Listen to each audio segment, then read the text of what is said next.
اس طرح کے الزامات جو ہیں وہ شوکت عزیز صدیقی صاحب نے لگائے. تو جب ان کو ہٹایا گیا تھا تب سے لے کر اب تک وہ اپنے آپ کو ری انسٹیٹ کروانے کی کوشش کرتے رہے, لیکن وہ ری انسٹیٹ اس لیے نہیں ہو رہے تھے کیونکہ ان کا کیس ہی نہیں لگ رہا تھا. اور مختلف چیف جسٹس, جس میں مطلب عمرتا بندیال صاحب بھی شامل تھے اور دیگر جتنے بھی سابقہ چیف جسٹسز رہے ہیں, انہوں نے اس 2018 سے لے کر اب تک انہوں نے اس کیس کو جو ہے وہ لگایا ہی نہیں. ایون دو مطلب کیس جو ہے وہ فائل بھی ہو رہا تھا, جبکہ ایک بردر جج کے طور پہ مطلب ان کو بھی جو ہے وہ مرات ملنی چاہیے تھی اور وہ ان کی سنوائی جو ہے وہ ہونی چاہیے تھی, لیکن ایسا نہیں ہوا کیونکہ ظاہری بات ہے ان کے اوپر جو الزام تھا وہ یہ تھا کہ جناب انہوں نے انٹیلیجنس اداروں کے اوپر جو ہے اتنے سنگین الزامات جو ہے وہ کس طرح لگا دیے. تو وہ در در کی ٹھوکریں کھاتے رہے, مختلف جگہوں پہ انٹرویوز دیتے رہے, اور اب جا کے الٹیمیٹلی ان کا جو نام ہے وہ کلیئر ہوا ہے. اور ان کو جو ہے وہ ری انسٹیٹ تو اس لیے نہیں کیا جا سکتا کیونکہ ریٹائرمنٹ کی ایج بھی جو ہے وہ یہ اب کراس کر چکے ہیں.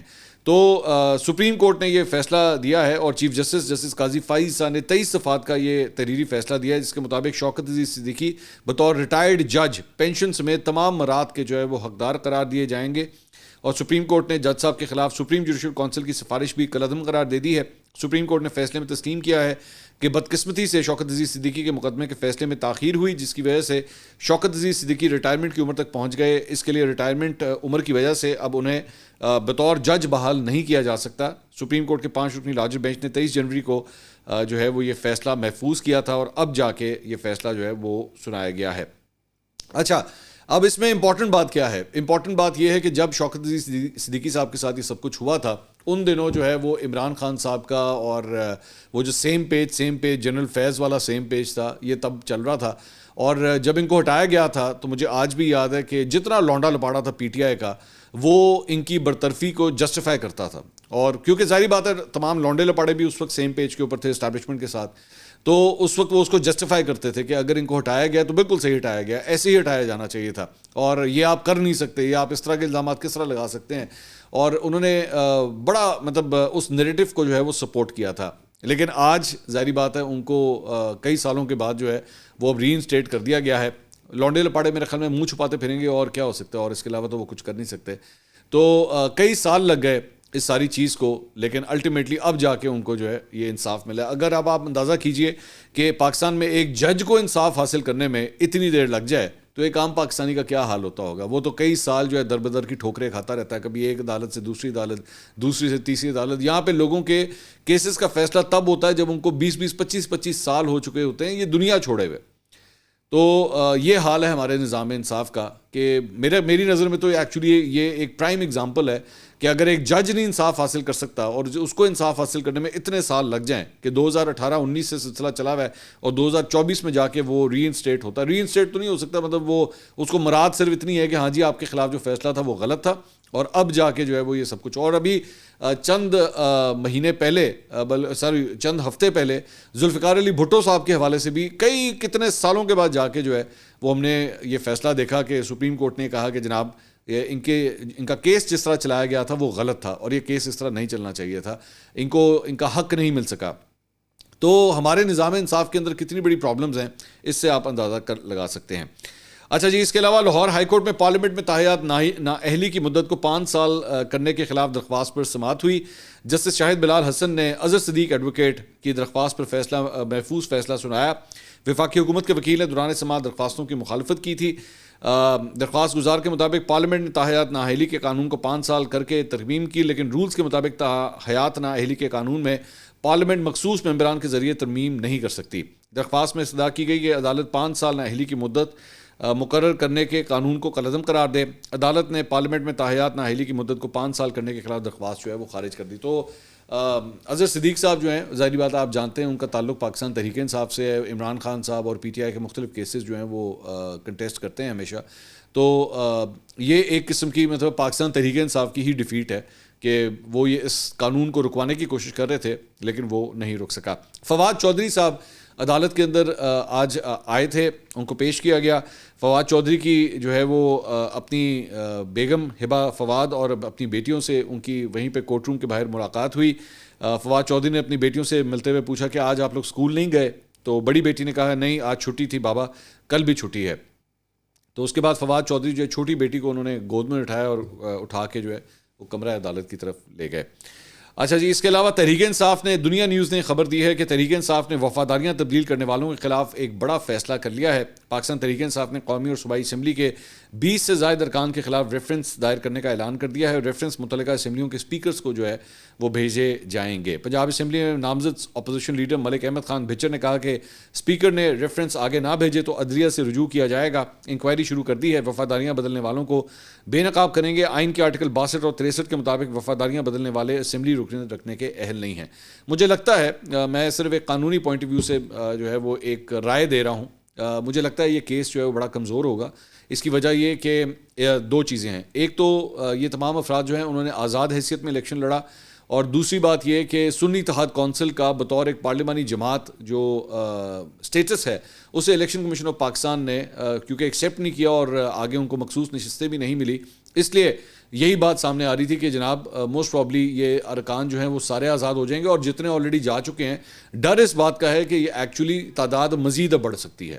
ابھی تک جو رکے بھی ہوئے تھے اور سنی اتحاد کونسل میں ہی شامل تھے، اب جو ہے وہ یہ ریفرنس فائل کرنے کا مقصد بھی یہی ہے کہ تاکہ جو لوگ اگر سوچ بھی رہے ہیں کہ وہ بینچ جو ہے وہ کراس کر جائیں گے، ان کو جو ہے کسی طرح روکا جائے، اور یہ نہ ہو کہ یہاں پہ جو ہے لائنیں لگنا شروع ہو جائیں مختلف اسمبلیوں کے اندر، کہ وہ لوگ جو پاکستان تحریک انصاف کی مطلب حمایت کے ساتھ اور یا سنی اتحاد کونسل کے نام کے ساتھ افیلیٹڈ ہیں، وہ ایک ایک کر کے جو ہے وہ چھوڑ کے جانا شروع ہو جائیں اور حکومت میں جا کے شامل ہو جائیں، تو ان کا راستہ روکنے کے لیے سب کچھ کیا ہے۔ اس کے علاوہ پاکستان تحریک انصاف کی جو ایک کارکن ہے صنم جاوید، ان کے لیے خوشخبری آئی۔ لاہور ہائی کورٹ کے اپیلیٹ ٹریبیونل نے سینیٹ انتخابات 2024 کے لیے صنم جاوید کو الیکشن لڑنے کی اجازت دے دی ہے۔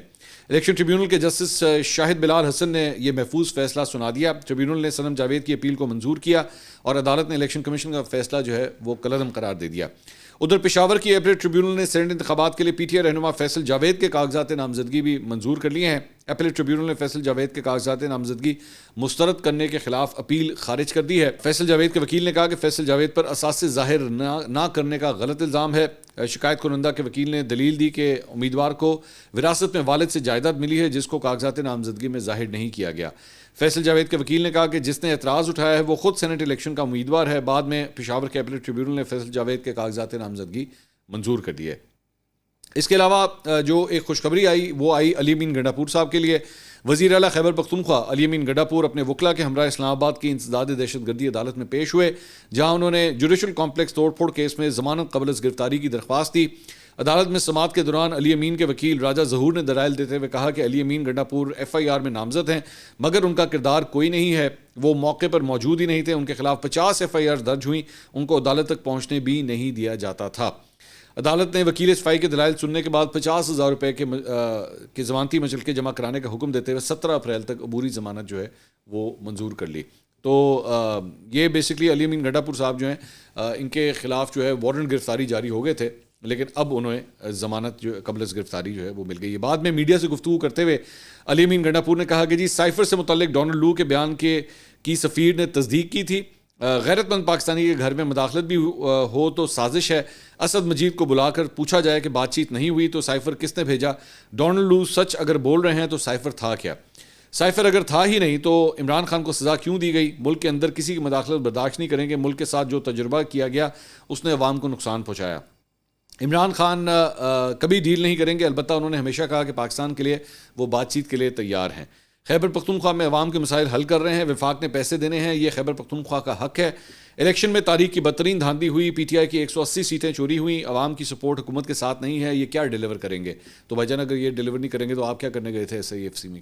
آپ بھی نہ چاہتے اگر انہوں نے نہیں ڈیلیور کرنا تو، لیکن آپ بھی جانتے ہیں، میں بھی جانتا ہوں کہ کیا وجہ تھی کہ آپ ایس آئی ایف سی وہاں پہ گئے تھے۔ وزیر اعظم شہباز شریف سے ملاقات کے دوران فارم 45 اور فارم 47 پر گفتگو سے متعلق سوال پر علی امین گنڈاپور کا کہنا تھا کہ وزیر اعظم خود فارم 47 والے ہیں، میں ان سے کیا بات کروں، ان کی حکومت ہی چوری کے مینڈیٹ سے بنی ہوئی ہے۔ اچھا آگے چلتے ہیں جی۔ اس کے علاوہ شیر افضل مروت صاحب نے جو ہے وہ اسلام آباد ہائی کورٹ کے باہر میڈیا سے گفتگو کی۔ انہوں نے کہا علی امین گنڈاپور کا بیان وہ جو رشوت مانگنے والے کے سر پہ اینٹ مارنے کا تھا، انہوں نے کہا جی علی امین گنڈاپور کا بیان دراصل رشوت خوروں کو ڈرانے کے لیے تھا۔ علی امین گنڈاپور سرکاری ملازمین کو تنبیہ کر رہے ہیں کہ رشوت لینے کے چکر میں کہیں لوگوں سے مار نہ کھائیں۔ مطلب حد ہوتی ہے. ایک جگہ اسٹوپیڈیٹی ہے, اس اسٹوپیڈیٹی کو بھی آپ نے بیٹھ کے جو ہے وہ سپورٹ کرنا ہے. بہتر ہے بندہ چپ ہو جائے, منہ بند کر لے کہ نہیں یار یہ غلط ہو گیا, یہ نہیں کہنا چاہیے تھا. لیکن آپ نے صرف اس لیے کیونکہ پارٹی لائن ملتی ہے, اور علی امین گنڈا پور جو ہیں آپس میں وہ اور شیر افضل مروت جو ہیں وہ کیمسٹری آپس میں کافی ملتی ہے, ذہنیت بھی کافی ملتی ہے آپس میں, تو اسی وجہ سے ان کے غلط بیان کو بھی جو ہے وہ سپورٹ کرنا بہت ضروری ہے شیر افضل مروت صاحب کے لیے. اچھا جی, اس کے علاوہ اسلام آباد ہائی کورٹ میں عدالتی احکامات کے باوجود عمران خان سے ملاقات نہ کرانے پر توہین عدالت درخواستوں پر سماعت ہوئی.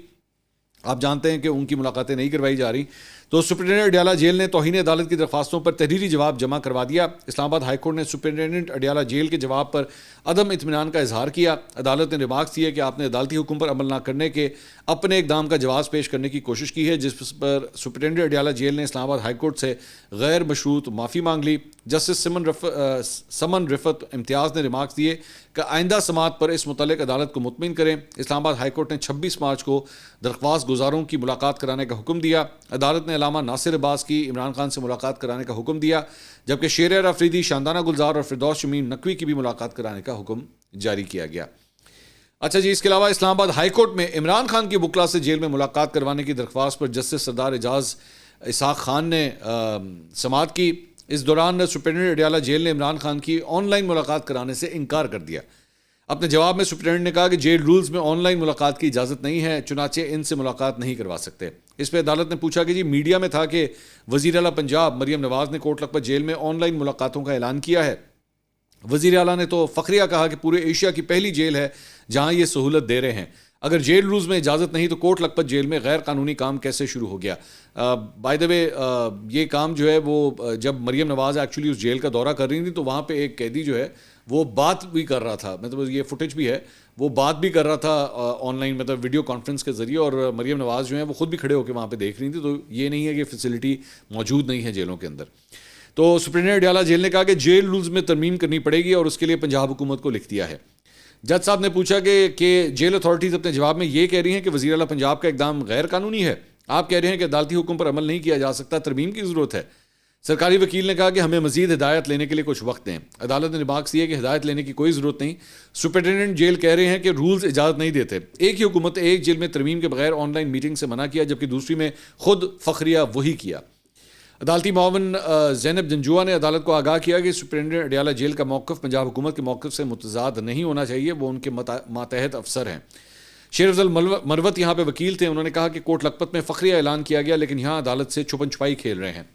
جج صاحب نے کہا کہ ہم نے اس نقطے کو جلد ہی طے کرنا ہے, زیادہ وقت نہیں ہے. سوال اب یہ ہے کہ جیل ملاقات میں سیاسی گفتگو ہو سکتی ہے یا نہیں. اگر ہم نتیجے پر پہنچتے ہیں کہ سیاسی گفتگو ہو سکتی ہے تو پھر ترمیم کرنی ہوگی. یہ معاملہ حل ہونے دیں. آن لائن میٹنگ کو اب روکا نہیں جا سکتا ہے. اگر یہ کہیں گے کہ آن لائن نہیں کروا سکتے تو پھر پوری دنیا میں مذاق اڑے گا. شیر افضل مروت نے بتایا کہ ہمیں اڈیالہ جیل سے 1.5 کلومیٹر پہلے روک کر پیدل بھیجا جاتا ہے. جج صاحب نے ریمارکس دیے کہ ہم لوگ بھی یہاں بیٹھ کر ڈرامہ ہی کر رہے ہیں. سب کو پتہ ہے یہ سب کیا ہو رہا ہے. جہاں سے جیل حکام کو آرڈرز آ رہے ہیں وہاں سے آنا رک جائیں گے تو سب ختم ہو جائے گا. اب آپ خود ڈیکوڈ کیجئے کہ جج صاحب کہاں کی بات کر رہے ہیں. ملک میں 200 سینئر سول افسر غیر قانونی حکم ماننے سے انکار کر دیں تو نظام ٹھیک ہو جائے گا. 200 افسر ایک ساتھ یہ کر لیں تو یہ سلسلہ رک جائے گا. شیر افضل مروت نے کہا کہ عدالت اگر 200 سول سرونٹس کو جیل بھیج دیں تو بھی بہتری آ سکتی ہے. اس پہ جج صاحب نے کہا کہ ایک جگہ لکھا ہوا کاغذ ہے اور دوسری جگہ اس کے سر پر بندوق ہے. دوسری طرف اس کے گھر والوں اور اس کے کریئر کو خطرہ ہے. جب تک 200-300 ایک نظریے کے لیے قربانی نہیں دیں گے یہ ایسے ہی رہے گا. ہم کیوں یہاں بیٹھ کر دکھاوا کر رہے ہیں. جج صاحب نے کہا کہ شیر افضل مروت نے کہا اپنی بات جاری رکھتے ہوئے انہوں نے کہا کہ جو طاقت قلم میں ہے وہ بندوق میں نہیں ہے. جج صاحب نے کہا کہ حیرانی کا اظہار کرتے ہوئے انہوں نے استفسار کیا. اچھا, شیر افضل مروت نے کہا ایک آرڈر سے دیکھیں ڈی سی اسلام آباد کا کیا حال ہوا ہے. بعد میں جج صاحب نے ریمارکس دیے کہ ایڈوکیٹ جنرل آئندہ سماعت پر اپنی واضح پوزیشن لیں. اس موقع پہ سپرنٹینڈنٹ اڈیالہ جیل نے کہا کہ تھریٹ الرٹس کی وجہ سے 12 مارچ سے ملاقاتیں نہیں کرائی جا رہی. اڈیالہ کے علاوہ 3 دیگر جیلوں میں بھی ملاقاتوں پر پابندی لگائی گئی ہے. عدالت نے پوچھا آپ کو جیل میں زیادہ خطرہ ہے؟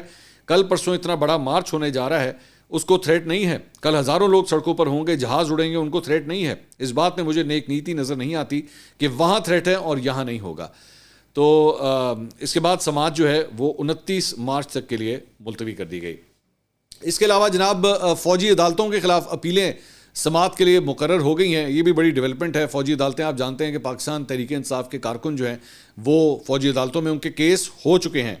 ہماری اطلاعات کے مطابق وہ اپنی کمپلیشن پہ پہنچ چکے ہیں.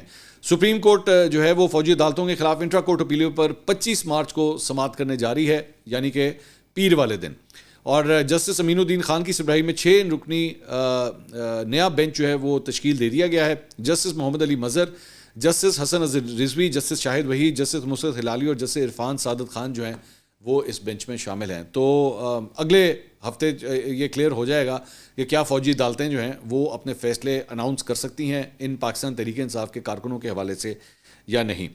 اچھا جی, اس کے علاوہ قومی اسمبلی کے حلقہ NA 154 لودھراں, یہاں پہ جناب ووٹوں کی دوبارہ گنتی میں مسلم لیگ نون کے امیدوار عبد الرحمان خان کانجو کامیاب ہو گئے ہیں اور الیکشن کمیشن نے آزاد امیدوار رانا فراز نون کی کامیابی کا نوٹیفیکیشن واپس لے لیا ہے. الیکشن کمیشن نے نون لیگ کے امیدوار کانجو صاحب کی کامیابی کا نوٹیفیکیشن باقاعدہ جاری کر دیا ہے. اگلی ویڈیو میں آپ سے دوبارہ ملاقات ہوگی. اللہ حافظ.